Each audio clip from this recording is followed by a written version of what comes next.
Donc, on continue de notre série dans l'Évangile de Luc et on avance tranquillement, mais sûrement, comme on dit. Maintenant, on arrive au chapitre 9 de l'Évangile de Luc et je vous invite à tourner avec moi dans Luc au chapitre 9 et on va lire ensemble les versets 1 à 17. Donc, Luc 9 à partir du verset 1 jusqu'au verset 17. Jésus, ayant assemblé les 12, leur donna force et pouvoir sur tous les démons, avec la puissance de guérir les maladies. Il les envoya prêcher le royaume de Dieu et guérir les malades. Ne prenez rien pour le voyage, leur dit-il, ni bâton, ni sac, ni pain, ni argent, et n'ayez pas 2 tuniques. Dans quelque maison que vous entriez, restez-y, et c'est là que vous partirez. Et si les gens ne vous reçoivent pas, sortez de cette ville et secouez la poussière de vos pieds en témoignage contre eux. Et ils partirent et ils allèrent de village en village, annonçant la bonne nouvelle et opérant partout des guérisons. Hérode, le tétrarque, entendit parler de tout ce qui se passait et il ne savait que penser, car les uns disaient que Jean était ressuscité des morts, d'autres qu'Élie était apparu, et d'autres qu'un des anciens prophètes était ressuscité. Mais Hérode disait, « J'ai fait décapiter Jean. Qui donc est celui-ci dont j'entends dire de telles choses? » Et il cherchait à le voir. Les apôtres étant de retour, racontèrent à Jésus tout ce qu'ils avaient fait. Il les prit avec lui et se retira à l'écart du côté d'une ville appelée Bethsaïda. Les foules, l'ayant su, le suivirent. Jésus les accueillit et il leur parlait du royaume de Dieu. Il guérit aussi ceux qui avaient besoin d'être guéris. Comme le jour commençait à baisser, les 12 s'approchèrent et lui dirent, « Renvoie la foule afin qu'elle aille dans les villages et dans les campagnes des environs pour se loger et pour trouver des vivres, car nous sommes ici dans un lieu désert. » Jésus leur dit, « Donnez-leur vous-même à manger. » Mais ils répondirent, « Nous n'avons que 5 pains et 2 poissons, à moins que nous n'allions nous-mêmes acheter des vivres pour tout ce peuple. » Or, il y avait environ 5000 hommes. Jésus dit à ses disciples, « Faites-les asseoir par rangées de 50. » Ils firent ainsi, ils les firent tous asseoir. Jésus prit les 5 pains et les 2 poissons, et levant les yeux vers le ciel, il les bénit. Puis il les rompit et les donna aux disciples afin qu'ils les distribuent à la foule. Tous mangèrent et furent rassasiés, et l'on emporta 12 paniers pleins des morceaux qui restaient. On va se courber dans un mot de prière. Oui, Seigneur notre Dieu, Seigneur Jésus, on vient devant toi. Comme on vient de le chanter, Seigneur, nous venons devant ton trône de grâce, Seigneur, qui nous, sachant que par ta grâce, Seigneur, nous avons accès à toi. Et c'est auprès de toi, Seigneur, que nous voulons nous tenir. C'est auprès de toi qu'on trouve notre secours, Seigneur, en toutes circonstances. Et Seigneur, j'aimerais te prier ce matin particulièrement pour notre frère, M. Bouchard, qui est à l'hôpital et qui, Seigneur, attend cette opération qui doit venir. Et on te prie, Seigneur, que tu puisses, dans ta grâce, le garder entre tes mains, entre tes bonnes mains, Seigneur, que tu puisses le bénir, lui faire du bien au milieu de cette épreuve, Seigneur. Que tu puisses le fortifier dans son corps et que tu puisses permettre, Seigneur, que l'opération qui va venir puisse bien se passer. On veut te prier pour son épouse aussi, pour notre sœur Rachel, pour la famille, Seigneur, que tu puisses les entourer, les fortifier dans la foi en toi, Seigneur, parce que tu es le Dieu qui est au contrôle de toutes choses, le Dieu souverain qui tient nos vies entre tes mains, Seigneur. Puisses-tu nous fortifier, nous aussi, comme Église, lorsqu'on apprend ces nouvelles-là, parfois ça peut nous troubler. Seigneur, je te prie que tu puisses nous garder les cœurs en toi, puis nous consoler par ta grâce. Oui, Seigneur, on vient devant toi avec ce passage ce matin et tu veux, Seigneur, nous parler. On veut entendre ta voix. On veut se tenir devant toi et on veut t'écouter. Seigneur, viens parler à nos cœurs ce matin, qu'on puisse apprendre de toi à travers ce passage, à travers ces instructions que tu donnes à tes disciples et ces événements, Seigneur, qui nous, parfois, peuvent sembler vraiment extraordinaires, et ils sont extraordinaires parce que tu es un Seigneur extraordinaire. Et on veut, Seigneur, qu'à travers cela, on puisse te découvrir encore plus et apprendre à te faire confiance et à marcher pour toi. Viens bénir ce temps dans ta parole, Seigneur, et on te le demande en ton saint nom. Amen. Amen. La mission de l'Église, la mission que le Seigneur a confiée à son Église, c'est probablement une des plus grandes entreprises qui a jamais existé. On regarde ce que le Seigneur demande à ses disciples, et puis il leur demande une mission extraordinaire et qui comporte plusieurs facettes. Dans la mission que le Seigneur confie à ses disciples, c'est une mission que le Seigneur confie à chacun de ses disciples. Donc, chacun des disciples de Jésus sont impliqués dans cette mission-là, doivent s'impliquer dans cette mission-là. C'est une mission où le Seigneur nous appelle à faire de toutes les nations des disciples. Et lorsqu'on pense à cette entreprise-là, on dit, mon ami, c'est le monde entier qu'on doit gagner pour le Seigneur et puis annoncer l'Évangile par tout le monde. C'est une mission qui demande des ressources spirituelles, qui nous demande la force et qu'on doit accomplir par la grâce du Saint-Esprit dans nos vies, mais c'est aussi une mission qui demande des ressources matérielles. Et on va le voir dans le passage de ce matin que, oui, Jésus a équipé les disciples avec des dons particuliers spirituels, mais aussi il pourvoyait à tous leurs besoins. Et devant la grandeur de la mission, on peut parfois être placé devant des situations où on peut se sentir au dépourvu. Les besoins spirituels de la mission sont énormes. Les besoins matériels de la mission sont énormes. Comment est-ce qu'on va faire pour former des disciples matures avec tous ces gens? Comment est-ce qu'on va faire pour prendre soin de tous ces gens? Le Seigneur nous donne de former une église, une famille, environ, avec les enfants, peut-être 120, 130 personnes. Et comment on peut faire pour prendre soin les uns des autres, pour former tous ces gens-là à devenir matures en Jésus? C'est une œuvre extraordinaire. Et en plus, le Seigneur nous demande de sortir et d'aller faire des nations des disciples. Comment on va faire ça? Comment est-ce qu'on va faire pour répondre aux besoins de tous ces gens?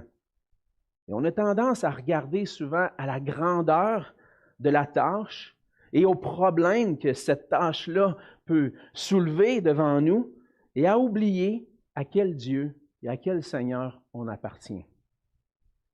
Pour ma part, chaque jour, je dois me rappeler que je suis en train de servir le Seigneur. Et en tant que pasteur dans une église, des fois, la tâche, mon ami, j'y arriverai pas. Je regarde la liste, puis je dis, des fois, là, je suis tracassé, je suis dans mon temps avec le Seigneur, puis des fois, pour m'aider dans mon temps de prière, parce que des fois, je pense à toutes sortes de choses, je prends mon carnet, puis j'écris, ah oui, il ne faut pas que j'oublie ça, pour me libérer l'esprit un peu, puis pouvoir prier. Puis à la fin, je me dis, j'arriverai jamais à accomplir tout ça aujourd'hui. Je n'arriverai pas à accomplir tout ça cette semaine. Mais comment je vais faire? Et lorsqu'on regarde à tout ce qu'on a à faire ou nos tâches, des fois, ça peut nous sembler immense. Mais on doit se confier dans le Seigneur. Et dans le passage de ce matin, on voit que le Seigneur envoie ses disciples avec une mission. Et Jésus, c'est en fait la mission qu'il confie à ses disciples, c'est la même mission que lui est en train d'accomplir. On a vu jusqu'à maintenant, depuis le chapitre 4 de Luc, on arrive dans Luc 9, mais de Luc 4 jusqu'au chapitre 9, le ministère de Jésus en Galilée. Qu'est-ce que Jésus faisait? Il annonçait la bonne nouvelle du royaume. Il enseignait la parole de Dieu dans les synagogues. Les gens venaient à lui, guérissaient des malades, chassaient des démons et manifestaient que le royaume de Dieu s'était approché. Et cette mission que Jésus accomplit, c'est la même qu'il donne à ses disciples. Cette mission, c'est d'annoncer le royaume de Dieu et de manifester la puissance du royaume de Dieu et prouver que le royaume de Dieu est vraiment venu à travers des guérisons. Et au travers de cette mission, les gens sont continuent d'être perplexes. On a vu déjà que les foules se posent des questions. C'est qui ce Jésus-là qui fait tant ces miracles-là? On a même vu que les disciples se posaient la question. Qui est celui-ci qui est capable de calmer même le vent et la mer? Et là, on va voir un homme, un haut placé dans le gouvernement qui se pose des questions. C'est qui ce Jésus-là au milieu de la mission? Et cette question par rapport à Jésus va continuer de s'intensifier à mesure qu'on avance dans l'Évangile de Luc. Qui est celui-ci? Et Jésus maintenant envoie ses apôtres pour accomplir cette mission, pour le faire connaître. Et ils sont placés dans des situations où ils vont apprendre à dépendre du Seigneur dans toute situation. Et au travers de ce récit, on va voir ensemble qu'au milieu de la mission que le Seigneur confie à ses disciples et confie à son Église, on doit se rappeler que Jésus est le roi qui envoie ses messagers pour accomplir sa mission et qui pourvoit à tous nos besoins. On voit ça premièrement dans les versets 1 à 6. Dans les versets 1 à 6, on voit que Jésus possède l'autorité, le pouvoir d'envoyer ses messagers annoncer le royaume de Dieu. Déjà, depuis le chapitre 8, on voit que plus on avance, plus Luc veut démontrer quelle sorte d'autorité, quelle sorte de pouvoir Jésus possède. Il possède le pouvoir sur la nature, sur les démons. Il possède le pouvoir de guérir les maladies. Maintenant, Luc démontre que Jésus est le roi, celui qui prêche le royaume de Dieu, qui annonce le royaume de Dieu, qui a le pouvoir d'envoyer des messagers. Et Jésus va envoyer ses apôtres annoncer le royaume de Dieu dans les versets 1 à 6. On voit que Jésus rassemble les 12, et ça nous dit au verset 1 justement que Jésus, ayant assemblé les 12, et donc les 12, ça fait référence aux 12 apôtres qu'il s'est choisis. Il y a plusieurs disciples déjà à ce moment-là dans son ministère, pas seulement 12. Il y en a plusieurs qui le suivent. On a vu même qu'il y avait des femmes qui suivaient Jésus, donc il y a plusieurs personnes qui le suivent. Mais parmi tous ceux qui le suivent, Jésus en a choisi 12. Et là, il assemble les 12, ce noyau-là, et il leur donne force et pouvoir sur deux choses. En fait, c'est la même chose que Jésus est déjà en train d'accomplir, de chasser les démons comme lui-même le fait et de guérir des maladies comme lui-même le fait. Il leur donne sa force et son pouvoir pour accomplir une mission particulière. Et cette mission-là, c'est d'annoncer, de prêcher le royaume de Dieu. Le but de la mission, ce n'est pas seulement de faire des miracles, mais d'annoncer la venue de Jésus sur la terre, la venue du royaume de Dieu. Et à travers la prédication que les apôtres vont faire, d'annoncer que Dieu s'en vient, que Dieu est en train d'établir son royaume, ils vont le démontrer à travers des miracles. Donc, le cœur de la mission, ce n'est pas les miracles. Le cœur de la mission, c'est d'annoncer, de dire « Dieu vient, Dieu est venu ». Et c'est ce qu'on va voir. Ils annoncent que le roi est venu et appellent le peuple à la repentance. Lorsqu'on se demande c'était quoi le message du royaume, et on le voit là au verset 6, que quand ils sont partis, sont allés de village en village, annoncer la bonne nouvelle du royaume de Dieu. Et cette proclamation-là disait, premièrement, il y a un roi qui vient. Et deuxièmement, le roi vient et on a besoin de se repentir. On a besoin que nos cœurs se tournent vers notre Dieu. Et on voit qu'à travers cette mission-là, cette mission-là va être accompagnée de miracles et ça fait en quelque sorte allusion et écho au ministère des prophètes qu'il y avait dans l'Ancien Testament. Lorsqu'on lit, entre autres, dans les livres des rois, le ministère du prophète Élie ou du prophète Élisée, quel était le rôle des prophètes? Appeler le peuple de Dieu à la repentance. Revenez de tout cœur au Seigneur. Abandonnez vos idoles. Abandonnez votre mauvaise conduite. Revenez au Seigneur. Et ils le prouvaient à travers des miracles qu'ils étaient des vrais prophètes. Et cette mission-là, les disciples les apôtres sont maintenant appelés à l'accomplir et doivent entièrement dépendre du Seigneur. C'est pour ça que le Seigneur va leur donner le pouvoir nécessaire. Le pouvoir ne vient pas d'eux-mêmes, ça vient de Jésus qui leur donne ce pouvoir et cette force-là. Mais il dit aussi au verset 3, ne prenez rien pour le voyage. Pas de bâton, pas de sac, pas de pain, pas d'argent.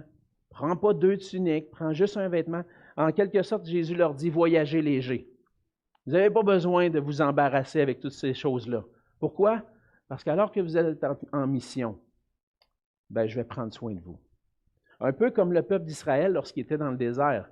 Hein? Le peuple d'Israël, lorsqu'il était dans le désert, qui est sorti de l'Égypte, et puis qui était pendant 40 années dans le désert, les vêtements ne s'usaient pas. Dieu a pourvu à leurs besoins pendant ce temps-là dans le désert. Et ce que Jésus est en train de dire, je vous envoie, mais voyagez léger. Je vais pourvoir à vos besoins. Vous n'avez pas besoin de vous inquiéter. Inquiétez-vous d'une chose, annoncez le royaume de Dieu. Et moi, je vais répondre aux besoins, à vos besoins à travers ça. Et il les équipe pour pouvoir le faire. Et puis à travers ce message-là, où ils appellent les gens, le peuple à la repentance, il va en avoir certains qui vont les accueillir dans les maisons. C'est ce qu'on voit au verset 4. Donc, Dieu déjà prépare le chemin. Vous allez rentrer dans un village, il y a une maison qui va vous accueillir. Vous allez pouvoir y rester. Je vais prendre soin de vous à travers ceux qui vont vous accueillir. Mais il y en a d'autres au verset 5 qui vont le rejeter. Et si les gens ne vous reçoivent pas, sortez de cette ville et secouez la poussière de vos pieds en témoignage contre eux. Et qu'est-ce que ça voulait dire, ça? Qu'est-ce que ça veut dire, ça, de secouer la poussière des pieds? En quelque sorte, c'était un symbole de jugement contre cette maison-là ou contre cette ville-là. Les messagers du roi arrivent. Et lorsque le roi envoie ses messagers, qu'est-ce que le peuple doit faire? On doit écouter. On a appris pendant la pandémie à écouter le point de presse du premier ministre. Hein, il annonce, il n'envoie pas ses messagers, mais il y a une équipe, mais lui, il vient lui-même puis il parle à tout le peuple à travers la télévision. Maintenant, dans ce temps-là, ce n'était pas comme ça. Donc, le roi ne pouvait pas se déplacer partout puis annoncer. Donc, il envoyait des messagers pour proclamer, dire, voici ce qui se passe, puis obéissez aux règles qu'on est en train d'établir. Repentez-vous. Hein? Et puis, mais lorsque les gens rejetaient les messagers du roi, ils étaient en train, en réalité, de rejeter le roi lui-même. Et là, en disant, secouez la poussière de vos pieds, en témoignage contre eux, Dieu est en train de prononcer un jugement contre cette ville-là. Il est en train de dire, vous n'avez pas voulu recevoir le roi, vous n'avez pas voulu venir à la repentance. Et donc, il y a un jugement contre vous. Rejeter les messagers, c'est rejeter le roi. Et les disciples sont en train d'accomplir cette mission que le Seigneur a annoncée longtemps d'avance. On voit dans ce passage-là une mission particulière. C'est une mission, je dirais, ponctuelle. Ce n'est pas la même mission que le Seigneur nous a donnée. Jésus donne à ses disciples une mission ponctuelle. À ce moment-là, les disciples vont revenir et il va se passer autre chose. Mais cette mission-là est ponctuelle, mais nous montre quand même, nous laisse prévoir un peu la grande mission que le Seigneur va confier à son Église. Et l'accent de cette mission-là est d'annoncer la bonne nouvelle. C'est ce qu'on voit au verset 6. Annonçant la bonne nouvelle et en opérant des guérisons. Et on voit que cette bonne nouvelle-là, si on veut comprendre c'était quoi la bonne nouvelle, on regarde dans l'Ancien Testament et on voit que déjà cette bonne nouvelle-là était annoncée longtemps d'avance. On a lu avec le groupe de prière mercredi soir, Ésaïe 40. Et puis, il y a un verset, trois versets dans Ésaïe 40 qui nous parlent de cette bonne nouvelle-là. Dans le fond, dans Ésaïe 40, c'est l'Éternel qui parle à son messager. Puis il dit, monte sur une haute montagne, Sion, pour publier la bonne nouvelle. Élève avec force ta voix, Jérusalem, pour publier la bonne nouvelle. Élève ta voix, ne crains point, dis aux villes de Juda, voici votre Dieu. C'est quoi la bonne nouvelle? Voici votre Dieu. Voici le Seigneur, l'Éternel, vient avec puissance, et de son bras il commande. Voici le salaire est avec lui, et les rétributions le précèdent. Comme un berger, il paîtra son troupeau. Il prendra les agneaux dans ses bras. Et les portera dans son sein. Il conduira les brebis qui allaitent. La bonne nouvelle qui est annoncée, c'est la bonne nouvelle du royaume de Dieu. C'est d'annoncer aux villes à Jérusalem puis aux villes d'Israël, voici votre Dieu. et le roi qui vient, Jésus, c'est lui, le Dieu, Dieu le Fils qui vient pour établir son royaume sur la terre. Et au cœur de la mission des apôtres, c'est la bonne nouvelle que le roi vient pour sauver son peuple et un appel à la repentance. Donc, il va y avoir un jugement pour ceux qui rejettent et il va y avoir la compassion, l'amour d'un bon berger pour ceux qui se tournent vers lui. Et ça, c'est la bonne nouvelle. Jésus, à travers ce passage-là, nous montre qu'il est le roi qui envoie ses messagers pour rétablir et pour affermir son royaume. Et comme je le disais, cette mission-là qu'il donne à ses disciples préfigure, ce n'est pas encore la grande mission, mais elle préfigure la grande mission que le Seigneur a confiée à ses disciples. On voit à la fin de l'évangile de Luc, après que Jésus était mort et crucifié et qu'il est ressuscité des morts, il a confié cette mission d'annoncer le royaume de Dieu au monde. On voit dans Luc 24, les versets 46 et 47, c'est Jésus qui parle et il leur dit, « Ainsi, il est écrit que le Christ souffrirait, qu'il ressusciterait des morts le troisième jour et que la repentance et le pardon des péchés seraient prêchés en son nom à toutes les nations, à commencer par Jérusalem. Vous êtes témoins de ces choses. Et voici, j'enverrai sur vous ce que mon Père a promis, mais vous, restez dans la ville jusqu'à ce que vous soyez revêtus de la puissance d'en haut. » Et pas longtemps après, au début du livre des Actes, qu'est-ce qu'on voit? C'est le verset dans Acte 1:8 qui dit « Vous recevrez une puissance, le Saint-Esprit survenant sur vous, et vous serez mes témoins à Jérusalem, dans toute la Judée, dans la Samarie et jusqu'aux extrémités de la terre. » La mission des apôtres est un prélude à la grande mission que le Seigneur a confiée à ses disciples et à son Église. Et encore aujourd'hui, le Seigneur Jésus envoie ses disciples pour annoncer le royaume de Dieu.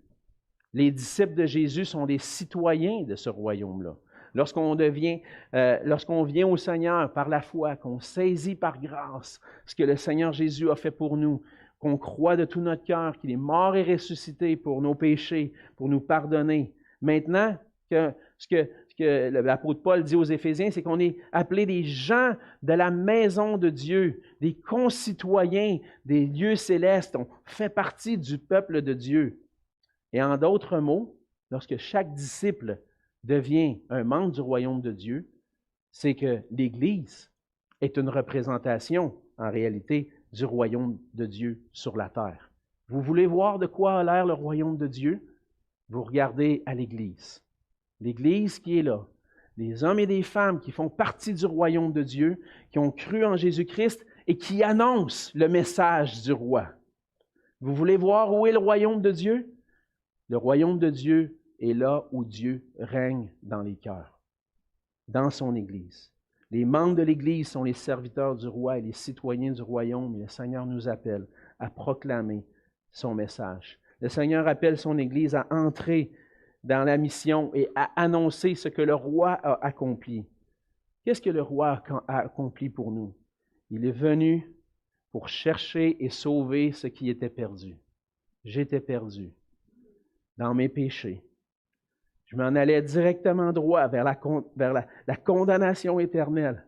Il y a un chant, ça me rappelle un chant en anglais qui dit « Je me dirigeais tout droit vers l'enfer à cause de mon péché, à cause de ma rébellion envers Dieu. J'étais sous le jugement de Dieu parce que j'avais refusé son autorité dans ma vie. J'avais refusé qu'il était le roi de ma vie.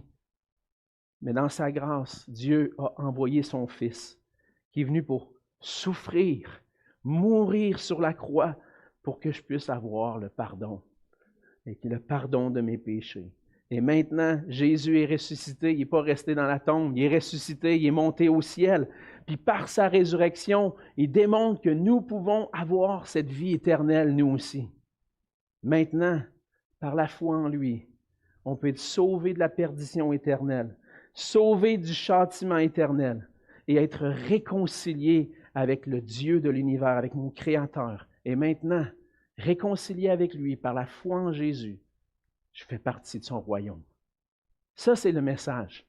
Ça, c'est le message de ce que Dieu veut qu'on annonce. Il veut qu'on annonce que le roi est venu, que le roi est venu pour se livrer lui-même, pour le pardon des péchés, qu'on a besoin de se repentir et placer notre foi en lui si on veut faire partie de son royaume.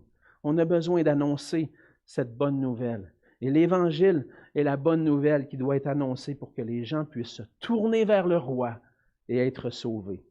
Cette mission-là, c'est notre mission. C'est la mission que le Seigneur a confiée à son Église.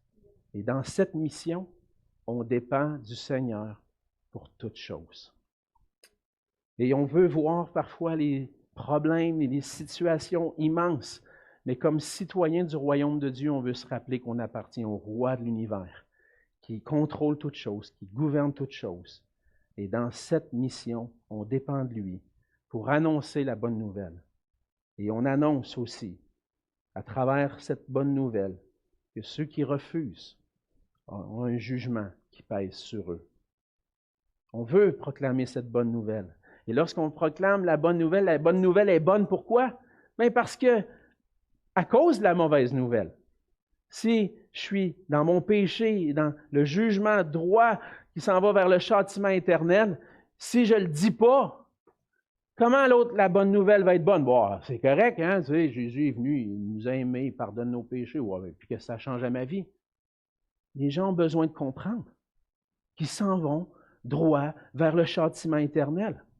Et lorsque je dis la vérité, lorsque je déclare ces choses-là, même si ça peut être farfelu de nos jours, au 21e siècle, parler de l'enfer puis du châtiment éternel, si je ne le dis pas, comment la bonne nouvelle va être bonne?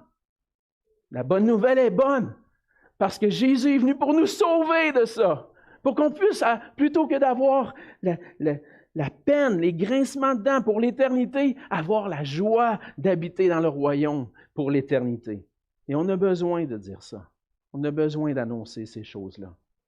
Et le Seigneur veut qu'on l'annonce dans le but que ceux qui lui appartiennent, ceux qui s'est choisi puissent être sauvés, puissent placer leur foi en lui. Alors qu'on va être en mission, on continue cette mission-là, bien on voit, deuxièmement, à travers la mission que les disciples étaient en train d'accomplir, que les apôtres accomplissaient, que Jésus accomplissait, qu'il y avait la curiosité qui était suscitée. Alors qu'on annonce le royaume, Jésus va continuer de susciter la curiosité de plusieurs. Et on a vu déjà que plusieurs se posaient des questions sur Jésus. Et maintenant, on voit Hérode, un roi, en quelque sorte un tétrarque, c'est celui qui gouvernait dans l'Empire romain. Le tétrarque, c'est celui qui gouvernait sur un espace, sur un territoire. Et donc, Hérode était le tétrarque de la Galilée. Et donc, celui qui gouverne sur la Galilée, sur cette province-là, si on peut dire, en quelque sorte, se pose des questions. Il entend parler de Jésus, mais qu'est-ce qui se passe? Les disciples se promènent, ils annoncent le royaume de Dieu, il y a des miracles qui se passent, puis Hérode est curieux de tout ça, et est curieux de savoir. Et on voit à ce point-ci que Hérode se pose des questions parce qu'il y en a plusieurs plusieurs prétendent avoir une réponse par rapport à qui est Jésus. Premièrement, on voit au verset 7 qu'il y en a qui disaient que c'était Jean. On parle ici de Jean-Baptiste qui était ressuscité des morts. On n'a pas vu dans l'Évangile de Luc, et Luc ne le mentionne pas, en fait, c'est Hérode lui-même qui a fait décapiter, et dans le fond, il le mentionne ici, mais on n'a pas le récit de quel moment ça s'est passé. On voit rendu à ce point-ci dans Luc que ça s'est déjà passé. La dernière fois qu'on a laissé Jean-Baptiste, il se posait des questions. Est-ce que Jésus est vraiment celui qui devait venir? Et puis là, maintenant, on a appris qu'il s'est fait décapiter. Et là, Hérode se pose la question, mais pourtant, j'ai tué ce gars-là. Ça ne se peut pas que ça soit lui qui continue. Certains disaient, bien, il est ressuscité, il continue son ministère, tu l'as tué, mais lui, il continue son ministère. D'autres disaient que c'était Élie. On sait qu'Élie n'est pas mort, hein, qu'Élie a été emporté au ciel. Et puis, donc, si Élie n'est pas mort, il est toujours vivant à quelque part, puis là, tout d'un coup, il apparaît, puis il vient, et selon les prophéties de Malachie, Malachie annonçait qu'il allait avoir un Élie qui allait venir pour un prophète. Et peut-être que certains pensaient que ça allait réellement être Élie qui allait revenir. Et d'autres disent que c'est un des anciens prophètes qui vient. Alors, dans le fond, Luc démontre que les questions de qui est Jésus demeurent au cœur du ministère de Jésus. Alors que Jésus est en Galilée en train d'accomplir son ministère, cette question-là trouble les gens, et trouble même les plus haut placés dans la société. Mais cette question-là va aussi nous conduire vers un point tournant dans l'Évangile de Luc, et on va voir ça la semaine prochaine, Dieu voulant, à partir du verset 18. Un point tournant où la question va être posée, il va y avoir une déclaration qui va être faite de la part d'un des apôtres, la déclaration de Pierre. Qui dis-tu, qui dites-vous que je suis?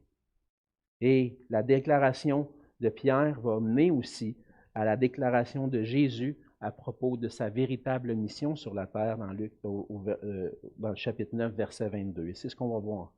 Mais la curiosité d'Hérode démontre que tous sont étonnés et cherchent à comprendre qui est Jésus, et même lui-même veut voir Jésus. Et encore aujourd'hui, les gens sont curieux de savoir, de comprendre. Plusieurs sont curieux, des fois ils entendent parler de l'Église, et puis ils disent, c'est quoi qu'ils croient eux autres? Puis ça m'arrive souvent de parler avec des gens, puis au fil de la conversation, ça arrive. Qu'est-ce que tu fais dans la vie? Ah, ben je suis pasteur dans une église évangélique. Ah ouais, c'est quoi la différence avec les catholiques? C'est quoi? Puis là, les gens posent des questions, puis c'est quoi vous croyez, vous? C'est quoi qui est différent? Mais ça peut susciter des questions. L'Église en mission devrait susciter des questions. Et l'Église en mission devrait dire, qu'est-ce qui se passe à cet endroit-là? Et plusieurs, encore aujourd'hui, ont leur réponse par rapport à Jésus. On voit que certains vont peut-être même nier l'existence de Jésus. Ils vont dire que c'est une histoire inventée par les hommes. On l'entend souvent, ça a été inventé par les disciples. Les disciples ils ont inventé ça, se sont mis ensemble pour organiser ça, puis ils ont fait connaître ça. Mais Jésus n'a pas réellement existé. D'autres vont croire qu'un certain Jésus de Nazareth a existé, mais qui était un homme comme les autres. Il n'y avait pas de différence avec n'importe quel autre. Peut-être d'autres vont croire qu'il était peut-être un illuminé. Lui, il prétendait être capable de faire des miracles, il prétendait être capable de faire des choses extraordinaires. Et à travers cette proclamation-là, un jour, certains vont croire réellement que Jésus était un prophète venu de Dieu, mais plus qu'un prophète, il était le Fils de Dieu. Il y en a qui croient que c'est un prophète, mais sans croire que c'est le Fils de Dieu. Mais en prêchant l'Évangile, Dieu va attirer à lui des gens qui vont réellement croire qui est Jésus. Et peut-être que tu te poses des questions aujourd'hui sur qui est réellement Jésus. Et je pense qu'on devrait même en tant que chrétien, des fois, se poser la question, est-ce que je connais réellement mon Seigneur? Est-ce que je connais réellement qui il est? Et puis, ça nous pousse à aller justement dans sa parole, puis dans la parole pour essayer de comprendre. Et si tu te poses des questions sur Jésus, va dans les Écritures. Les Écritures sont le témoignage des apôtres, des disciples de Jésus, qui annoncent qu'est-ce que Jésus a fait, que le roi est venu. Et des fois, on peut avoir un esprit critique. C'est pas mauvais d'avoir un esprit critique, mais des fois, on peut venir aux Écritures avec des présuppositions. De croire que c'est un livre inventé par les hommes. C'est des gens qui ont inventé telle histoire. Les miracles, ça se peut pas.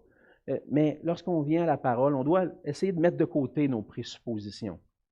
Puis prier, même dire, tu peux dire cette prière-là, Dieu, si tu existes, aide-moi à comprendre cette affaire-là.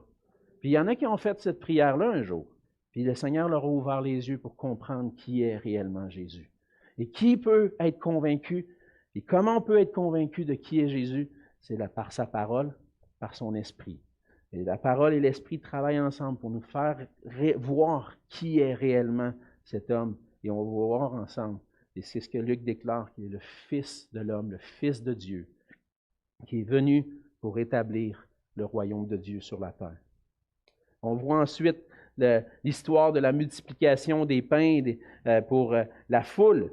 Et dans un sens, parler de Jésus suscite la curiosité, mais nous amène à continuer d'essayer de découvrir qui il est vraiment, puis accomplir sa mission.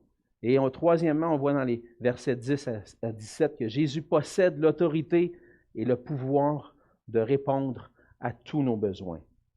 Donc, on voit au verset 10 que les apôtres reviennent de la mission, ils racontent à Jésus qu'est-ce qui s'est passé, et Jésus les amène secteur de Bethsaïda, peut-être pour prendre un peu de repos après cette mission-là, où ils ont annoncé le royaume de Dieu, mais et je ne pense pas qu'ils ont trouvé le repos très longtemps, parce qu'on voit au verset 10 que les foules ont su qu'ils étaient rendus là avec ses disciples. Qu'est-ce qu'ils ont fait? On va aller voir Jésus! On va aller voir Jésus. Donc Jésus n'a pas eu beaucoup de, on va dire comme ça, n'a pas eu beaucoup de break dans son ministère. Hein? Les foules couraient vers lui, puis les apôtres sont là. Et puis, qu'est-ce que Jésus fait? Verset 11. Il était peut-être fatigué, il était peut-être épuisé, mais il les a accueillis. Il les a accueillis quand même. Il n'a pas dit, je suis fatigué, là, donnez-moi un petit pause, là, vous reviendrez là, demain ou après-demain. Non, il les a accueillis. Et puis, il leur a parlé du royaume de Dieu. Encore une fois, qu'est-ce qui est au cœur du message de Jésus? Le royaume de Dieu. C'est ça qui fait du bien aux gens. Parler du royaume de Dieu. Et Jésus arrive, et il va parler peut-être toute la journée, c'est ce qu'on voit à la foule. Il y a plusieurs qui sont venus. On voit qu'il y avait 5000 personnes, 5000 hommes. Et 5000 hommes peut nous amener à estimer qu'il y avait environ 20 000 personnes, parce qu'on comptait 5000 familles probablement, mais à peu près 20 000 personnes dans cette foule-là. Et là, la fin du jour arrive, les gens sont fatigués, ils commencent à avoir faim. Et qu'est-ce que les disciples disent? Bon, là, Jésus, il faudrait que tu arrêtes, là. Hein? Il faudrait que tu arrêtes, on va les renvoyer. On va ils aillent dans les villages autour, puis dans les villes, ils vont aller se reposer, puis ils vont aller manger. Mais là, Jésus leur dit quelque chose de un peu spécial. Verset 13. Il dit, donnez-leur à manger. Ben là, Seigneur, voyons donc. Il y a 20 000 personnes ici à matin, à soir, là, puis là, 20 000. On a juste 5 pains puis 2 poissons. Il n'aura pas assez pour tout le monde. Et Jésus leur dit, c'est ça qui est étonnant, c'est que Jésus leur dit, donnez-leur à manger. J'ai rien. Qu'est-ce que je vais faire? J'ai rien. Prends soin des gens autour de toi. Moi, mais Seigneur, je n'ai pas vraiment d'argent. Prie. Viens à moi. Moi, je suis capable. C'est ce que Jésus veut montrer. Ils sont dans un lieu désert. Ils n'ont pas de nourriture pour tout ce monde-là. Est-ce qu'ils n'auraient pas pu se rappeler qu'à un certain moment donné dans leur histoire, il y était un peuple d'au-dessus de 2 millions de personnes qui ont fui l'Égypte, qui étaient dans un lieu désert, puis que Dieu a pourvu à la nourriture à tout ce peuple-là? Les disciples ne réalisent pas encore qui est Jésus. Ils ne réalisent pas réellement qui il est. Et Jésus va démontrer à travers ce miracle-là qu'il est le Dieu Tout-Puissant, qu'il a le pouvoir de répondre aux besoins, même des besoins spirituels, mais aussi physiques des gens. Et il nous appelle, nous, en tant que disciples, à aller vers les gens pour leur annoncer le royaume de Dieu. Puis là, des fois, on va arriver dans des situations où on dit, « Oh, mais Seigneur, comment on va faire? Comment on va faire pour payer cet air climatisé-là là, qui vient de sauter? Comment on va faire pour accomplir cette mission-là? Seigneur, on n'a presque rien. » Mais Jésus dit, « Moi, je vais pourvoir. Allez-y, faites-le, avancez. Vous allez voir comment je ne vais pas répondre. » Et le Seigneur, on ne sait pas trop, puis honnêtement, on ne sait pas exactement comment ça s'est passé, ce miracle-là, parce que Jésus prend les pains, les 2 poissons, il lève les yeux au ciel, il bénit, il rend grâce à Dieu, puis tout d'un coup, les disciples se mettent à distribuer ça. Comment ça s'est passé? On ne le sait pas, mais il y a eu de la nourriture pour tout le monde. Et des fois, on ne sait pas trop comment le Seigneur va répondre, mais on sait qu'il va répondre. Le Seigneur pourvoit à tous nos besoins. Et des fois, notre incrédulité vient du fait qu'on ne sait pas réellement qui est Jésus. L'incrédulité des disciples, en quelque sorte, était là. Ils ne savaient pas réellement qui est Jésus. Et notre incrédulité, des fois, ça nous amène à réaliser qu'on ne connaît pas réellement notre Seigneur. Le Seigneur pourvoit à tous nos besoins. Je vais terminer en lisant un verset dans Philippiens 4. Et c'est l'apôtre Paul qui était en train d'accomplir l'œuvre de la mission de l'Église. Et puis au milieu de cette mission-là, Paul n'était pas nécessairement le plus riche. Mais on voit dans Philippiens 4, verset 15, il dit, « Vous le savez vous-même, Philippiens, au commencement de la prédication de l'Évangile, lorsque je partis de la Macédoine, aucune Église n'entra en compte avec moi pour ce qu'elle donnait et recevait. Vous fûtes les seuls à le faire, car vous m'envoyâtes déjà à Thessalonique et à 2 reprises de quoi pourvoir à mes besoins. Ce n'est pas que je recherche les dons, mais je recherche le fruit qui abonde pour votre compte. J'ai tout reçu et je suis dans l'abondance. J'ai été comblé de biens en recevant par Épaphrodite ce qui vient de vous comme un parfum de bonne odeur, un sacrifice que Dieu accepte et qui lui est agréable. Et mon Dieu pourvoira à tous vos besoins selon sa richesse avec gloire en Jésus-Christ. À notre Dieu et Père soit la gloire au siècle des siècles. Amen.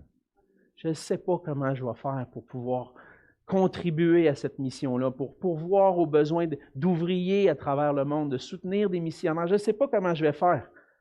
Mais une chose que je sais, c'est que mon Dieu va pouvoir pourvoir à tous mes besoins. Et c'est ce que Jésus a démontré dans ce récit-là. Jésus pourvoit à tous mes besoins. Puis on peut faire confiance au Seigneur parce qu'au milieu de la mission, il prend soin de nous, il prend soin de son Église. Jésus, ce qu'on a vu ce matin, c'est que Jésus est le roi qui envoie ses messagers pour accomplir sa mission. Et il pourvoit à tous nos besoins. Il possède l'autorité et la puissance pour envoyer, mais aussi pour pourvoir. Le Seigneur nous amène dans une mission dans laquelle il veut qu'on apprenne à lui faire confiance. La mission de Jésus-Christ ne s'accomplit pas par notre propre force ou par notre propre puissance, mais par la force et la puissance que Dieu nous donne. Il veut qu'on s'appuie sur lui pour accomplir la mission, et il veut qu'on lui fasse pleinement confiance. Le Seigneur peut parfois nous demander de faire ou de donner ce qu'on n'a pas. Il y a des grands besoins. Vers qui est-ce qu'on va se tourner lorsqu'on va avoir des besoins? On doit s'attendre à notre Dieu pour accomplir l'œuvre de l'Évangile. Et le Seigneur nous appelle à nous appuyer sur lui, à aller vers lui dans la prière, parce qu'il est le seul qui peut pourvoir à tous nos besoins. On va prier ensemble. Oui, Seigneur notre Dieu, on veut te rendre grâce et te dire merci, parce que tu es notre Dieu, tu es celui qui contrôle toutes choses. Comme on l'a vu ce matin, Seigneur Jésus, tu es le roi qui possède toute autorité ou pouvoir sur toutes choses. Et ces exemples nous montrent que tu as le pouvoir de nous envoyer, que tu nous commandes, Seigneur, d'aller en mission, à parler de toi, annoncer ton royaume, annoncer la repentance et le pardon des péchés. Et au travers de cette mission-là, Seigneur, il va y avoir des grands besoins. Et on peut parfois être inquiet, savoir, Seigneur, comment je vais arriver à joindre les deux bouts pour ma propre famille, comment je peux contribuer à la mission si j'ai de la misère à avoir ce que j'ai besoin pour ma famille. Mais Seigneur, tu nous demandes de te faire confiance. Tu nous demandes de nous appuyer sur toi, sur ta force et sur ta provision. Seigneur, aide-nous, Seigneur, dans cette mission, qu'on ne s'appuie pas sur nous-mêmes ou sur nos propres forces, et que lorsqu'on se demande, comment est-ce que je vais faire? Mais qu'on puisse se tourner vers toi et dire, Seigneur, agis, parce que sans toi, je ne peux rien faire. Aide-nous, Seigneur, à nous appuyer sur toi, à te faire confiance. Et c'est dans le nom de Jésus que je te prie. Amen.